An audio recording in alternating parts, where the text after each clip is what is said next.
There's that famous hadith where the Prophet ﷺ talks about this man who loses his camel and finds his camel after thinking that he's going to die in the desert.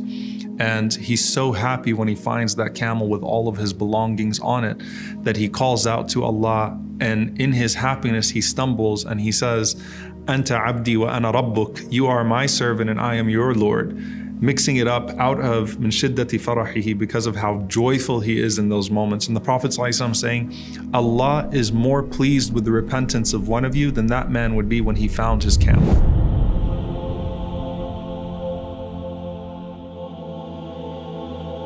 Now, what's particularly beautiful about that is that Allah subhanahu wa ta'ala loves to see you in your brokenness when you're turning to Him.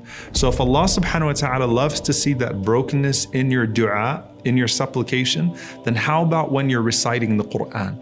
And for someone who converts to Islam, or someone who's not used to the recitation of the Qur'an, and they're hearing people recite the Qur'an beautifully with tajweed and no issues whatsoever, and they're seeing the reciters and people that have no issues grappling with the understanding, and they're thinking, that could never be me. But they're going to make the effort to learn, a little bit of Arabic, to work on their tajweed, to recite the Qur'an daily. They're going to come to the Qur'an halaqas, and when people go around and they recite, they're okay with being the ones that are going to stumble a bit and that, are going to take a little bit more time. They will let that humility take over instead of the arrogance, and they'll go with the process.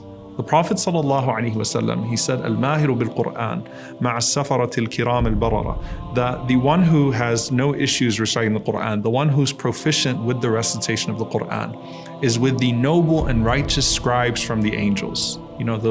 Those angels that Allah mentions, kiram and barara. What better do you want than that? The noble scribes for being a noble reciter of the Qur'an, someone who recites it fluidly, no issues whatsoever. And then the Prophet ﷺ said, the one who recites the Qur'an and stumbles over it, وَهُوَ عَلَيْهِ شَاقٍ, and struggles with it, has hardship in learning the recitation, will have 2 times the reward of that person who is with kiram and barara. Their station and their reward will be double the one who recites fluently and with ease. That's an incredible hadith, because what it shows you is that the struggle itself is worship. And arrogance is a great barrier and hindrance to worship and bettering yourself in the sight of Allah subhanahu wa ta'ala. And it is humbling, especially for someone who, knows how to read in another language and has had no issues learning and building themselves up in other ways. And here they are learning once again how to read, and there are people around, and they have to humble themselves either to a teacher or to the people in the circle, but they're not going to let that get in the way of having that pleasure of Allah subhanahu wa ta'ala and having that station with Allah subhanahu wa ta'ala. So they're willing to put aside their ego so that they could draw close to their Lord.